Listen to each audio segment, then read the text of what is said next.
টানা ৩ দিনের উত্তেজনায় অস্থির জগন্নাথ বিশ্ববিদ্যালয়।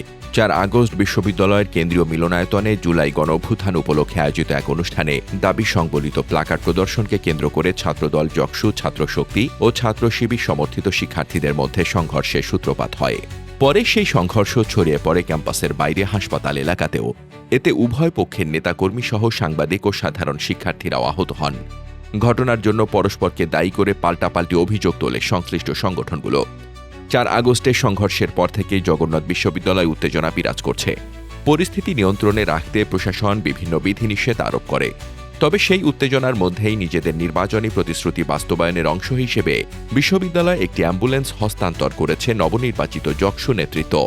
সংঘর্ষের পরদিনও ক্যাম্পাসে উত্তেজনা অব্যাহত থাকায় একই সময় ঘোষিত বিভিন্ন রাজনৈতিক কর্মসূচি স্থগিত রাখার নির্দেশ দেয় বিশ্ববিদ্যালয় প্রশাসন। প্রশাসনের পক্ষ থেকে জানানো হয়, ক্যাম্পাসে শান্তি ও শিক্ষার পরিবেশ বজায় রাখতেই এই সিদ্ধান্ত নেওয়া হয়েছে।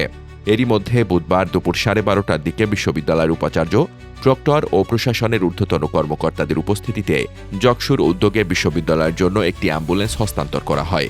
কর্মসূচি শেষে যকসু নেতারা কোনো অপ্রীতিকর ঘটনা ছাড়াই ক্যাম্পাস ত্যাগ করেন। ৪ আগস্টের সংঘর্ষকে কেন্দ্র করে ছাত্রদল, যকসু ও অন্যান্য সংগঠন একে অপরের বিরুদ্ধে হামলা ও উস্কানির অভিযোগ তুলেছে। তবে এসব অভিযোগের তদন্ত ও প্রশাসনিক প্রক্রিয়া এখনও চলমান।